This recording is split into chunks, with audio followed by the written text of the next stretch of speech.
La mayoría de las veces somos duros con otros, pero sobre todo, casi todo el tiempo, somos duros con nosotros mismos.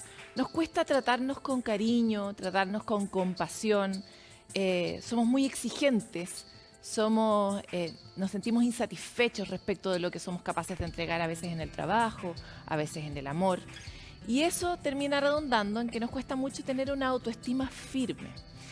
Hoy queremos hablar sobre este tema en particular y sobre cómo la ciencia se ha metido en el estudio de la autoestima, de la autocompasión y cómo podríamos tal vez nosotros promoverla y eso mejorar nuestra sensación de bienestar.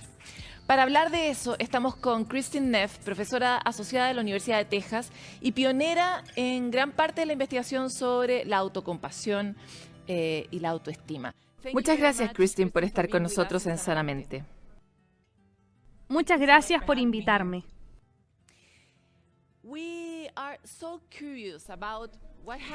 Tenemos mucha curiosidad sobre lo que has observado en tu investigación sobre la autocompasión. ¿Se puede medir la autocompasión? ¿Cómo funciona? La autocompasión es bien simple. Básicamente consta de tratarse a uno mismo con la misma calidez, apoyo y deseo de ayudar que le mostrarías a un amigo cuando está sufriendo. Hace 20 años creé una escala para medirla y ahora tenemos programas de entrenamiento de autocompasión. La investigación es abrumadora. Muestra que cuando tienes angustia, estrés y te tratas a ti mismo con cariño y calidez, eres mucho más fuerte y más capaz de superarlo con bienestar. ¿Cómo puedes evaluar la autocompasión? ¿Cómo funciona tu experimento? Si vas a mi sitio web selfcompassion.org, puedes tomar la prueba de autocompasión que creé. Básicamente tiene segmentos que dicen, cuando tengo problemas soy bueno conmigo misma. O lo contrario, soy pesada o fría conmigo misma cuando tengo dificultades. Tenemos una manera de medir cómo la gente se trata a sí misma cuando tiene dificultades. Y lo que encontramos es que la gente que tiene alto puntaje en autocompasión tienen puntajes mucho más bajos en cosas como depresión o ansiedad.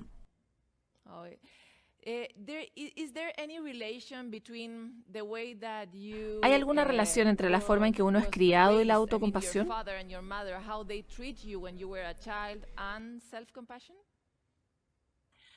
Sí, absolutamente. La gente cuyos padres fueron cálidos, daban apoyo y los trataban como válidos, cuyas necesidades eran tomadas en cuenta, tienen más posibilidades de ser cálido y darse apoyo a ellos mismos y pensar que tus necesidades valen la pena de ser tomadas en cuenta. Si tus padres eran muy críticos o simplemente no estaban ahí, te ignoraban, entonces tal vez no sientas que tus necesidades valen la pena de ser atendidas y tienes menos posibilidad de darte compasión a ti mismo. Así que hay una relación, absolutamente. Pero lo bueno es que como adulto puedes aprender a darte a ti mismo la calidez que tus padres tal vez no te dieron y podrías sanar viejos patrones.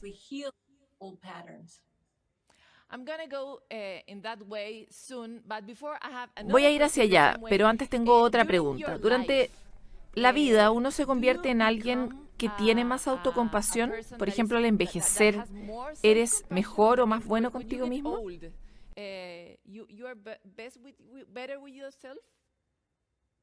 Generalmente, no todos, encontramos que mientras la gente envejece, tienen más autocompasión.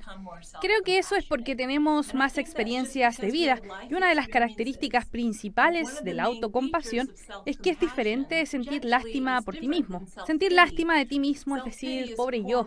La autocompasión es decir, todos somos imperfectos, todos tienen problemas. Mientras envejecemos y tenemos más experiencias de vida, aprendemos de la forma dura que eso es verdad.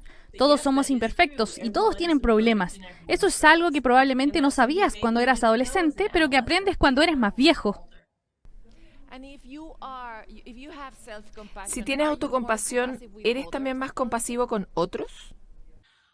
Eso es interesante. Los dos no van necesariamente de la mano. Porque hay tanta gente que son muy compasivos con otros, pero son muy duros con ellos mismos. No tienen compasión con ellos mismos. Pero lo que sí sabemos es que si tienes autocompasión, eres más capaz de mantener la compasión por otros, sin cansarte. Cuidadores, doctores, terapeutas que muestran compasión por otros pero son fríos con ellos mismos, se cansan. Pero si te escudas a ti mismo con compasión, eres capaz de continuar dándoles a otros a través del tiempo. Is there any profession or I don't know, way to live that is more compasive? ¿Hay alguna profesión o una forma de vivir que sea más autocompasiva que otra? Esto lo pregunto a propósito de tu mención a los doctores, porque ellos son generalmente muy demandantes, muy estrictos con ellos mismos, o por lo menos se perciben así.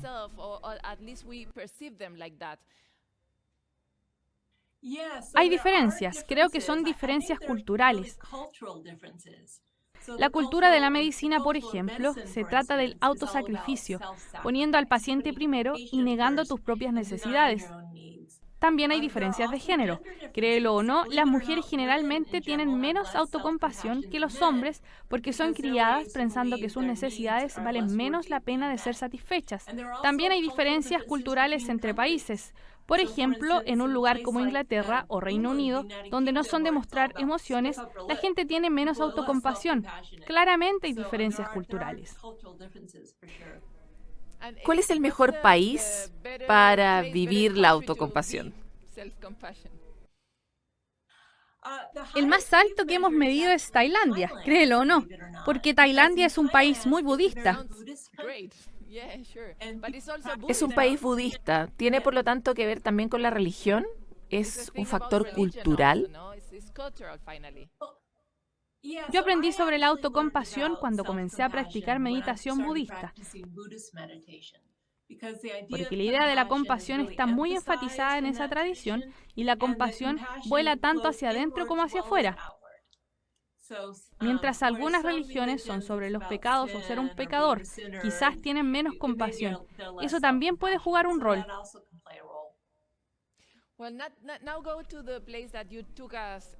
Ahora vamos a ese lugar donde nos llevabas antes. ¿Podemos aprender a tener más compasión con nosotros mismos? ¿Cómo se hace? Sí, de todas formas. Cerca de 10 años atrás, un colega y yo desarrollamos algo llamado el Programa de Autocompasión Consciente, que está diseñado para enseñar a la gente técnicas de autocompasión. Es muy efectivo. Hay muchas investigaciones que muestran que la gente que practica la autocompasión, sea a través de la meditación o algo tan simple como poner tu mano en tu corazón y decir, bueno, eso fue muy difícil, ¿de qué forma me puedo cuidar en ese momento? Puede lograr cambiar sus patrones. Tenemos gente que enseña este programa en español. Tenemos un sitio en español sobre la autocompasión. El entrenamiento está por todo el mundo y funciona.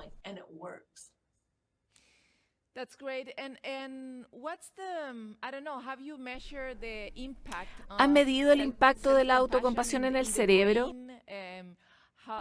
¿Genera, por ejemplo, más serotonina o algo así? Sí, sabemos que cambia el cuerpo. En el cerebro hace cosas como, por ejemplo, reduce la reactividad de la amígdala, que es esa reacción de asustarse.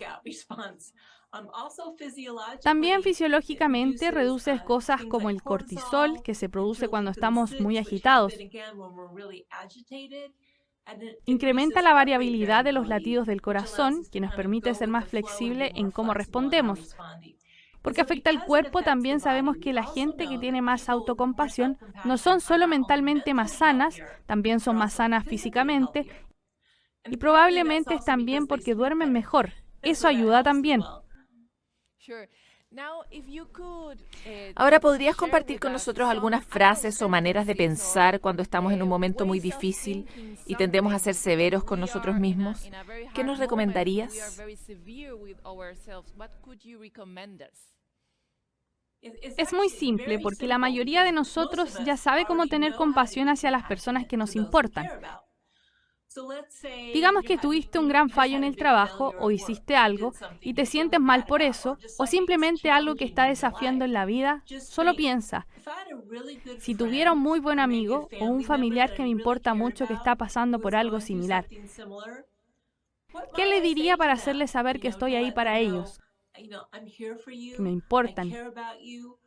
¿Qué puedo hacer para ayudar? Ese tipo de calidez, presencia y cuidado que naturalmente le mostrarías a otra persona, deberías doblar en U y dártelo a ti mismo. Se va a sentir raro al principio, seré honesta. Se siente un poco raro al principio porque estamos acostumbrados a tratarnos a nosotros mismos de forma precaria, pero después de un tiempo te acostumbrarás y verás la diferencia inmediata que tiene en tu habilidad de superar problemas. No es pensamiento positivo decir que las cosas están bien cuando no lo están, o decir que hiciste algo bien cuando fallaste. Es sobre reconocer la realidad y decir, ouch, lamento que esto sea difícil. ¿Cómo puedo ayudar? ¿Cómo puedo estar ahí para ti? Eso es lo que nos ayuda a mejorar.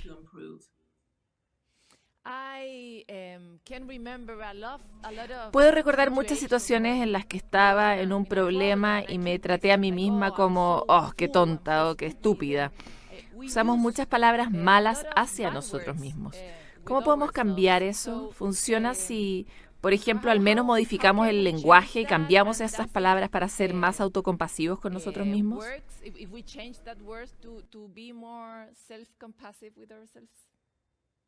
Sí, la primera cosa que tienes que hacer es no te atormentes por haberte atormentado. Porque la razón por la cual somos tan duros con nosotros mismos es que es parte de nosotros creer que es saludable. Que tal vez si somos duros con nosotros mismos, entonces no haremos errores en el futuro y estaremos a salvo. Es una conducta de seguridad natural, pero no es muy efectiva. Es igual de efectiva de cómo lo es con nuestros niños. Podrías decirle a tus hijos, eres terrible y me avergüenza. Y tal vez lo intenten más al principio, pero a largo plazo van a perder fe en sí mismos y les va a disminuir su probabilidad de ser exitoso. Practicar ser más amable contigo mismo. Recuerda que no estás negando la realidad, solo estás diciendo, ok, fallé. Bueno, todos fallan, así es como aprendemos. Esa forma más motivante en el largo plazo comienza a hacer una gran diferencia.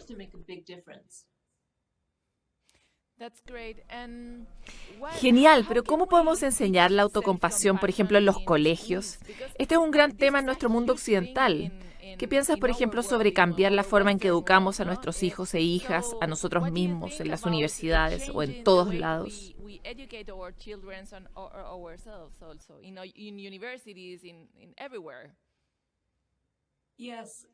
La mejor forma de enseñar autocompasión es moderarla. Si alguna vez cometes un error, por ejemplo, lo puedes ver como una oportunidad para modelar cómo se vería una respuesta con autocompasión para niños o estudiantes. También cambiar la idea de que el autosacrificio es lo que deberíamos estar haciendo. No queremos poner nuestras necesidades al frente de las otras, pero debemos incluirnos a nosotros mismos en el círculo de la compasión. Por ejemplo, cuando les enseñamos a los niños sobre la amistad, qué significa ser un buen amigo o un buen colega, debemos asegurarnos que eso también incluya ser un buen amigo con nosotros mismos. Otra cosa muy importante es alejarse de la autoestima, que es eres una buena persona o una mala persona, y moverse hacia la autocompasión, que significa todo el mundo vale la pena, independiente de si son exitosos o fallen. Ese cambio desde la autoestima hacia la autocompasión nos ayuda a aprender y crecer, porque si fallamos y en vez de decir, oh, soy estúpida, me voy a rendir, podemos decir, ok, fallé, eso es humano, ¿cómo puedo mejorar y hacerlo mejor la próxima vez? Cuando comenzamos esta entrevista me contaste que casi todo el mundo sabe cómo tener compasión con otras personas, pero hay muchas que ahora mismo no tienen esa herramienta en su caja. Son muy individualistas, egoístas, porque esta sociedad está creando nuevos seres que solo se enfocan en sus propias vidas. Para ellos, ¿cuál es la clave para desbloquear la compasión?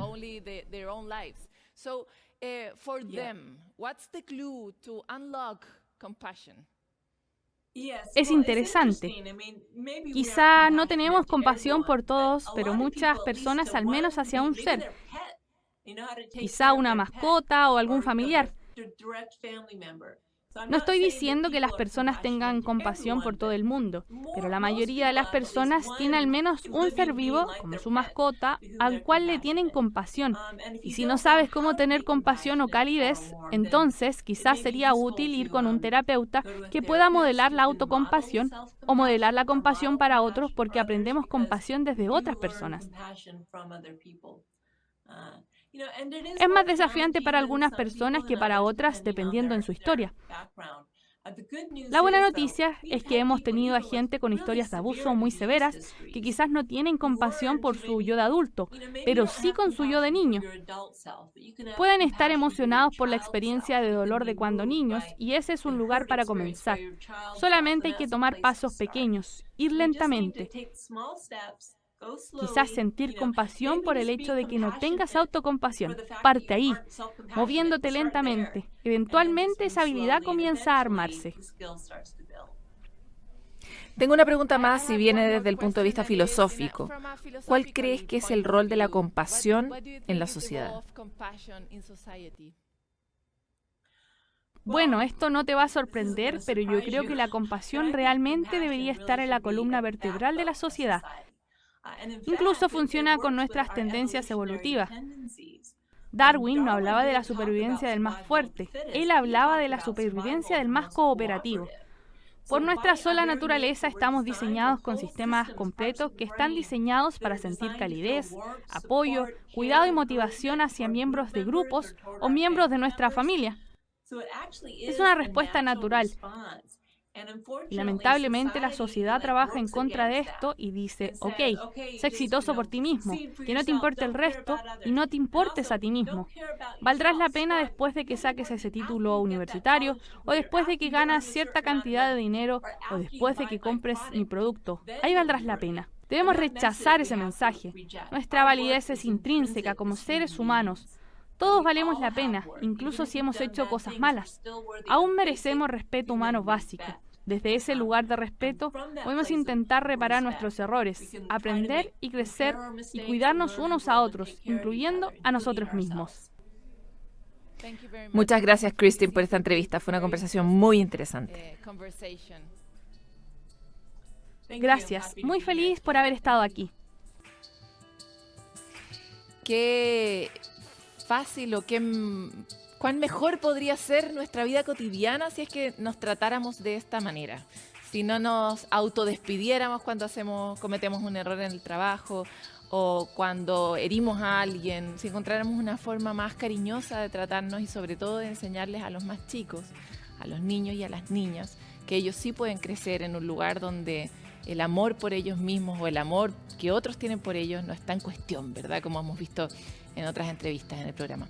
Nosotros vamos a una pausa y volvemos con más.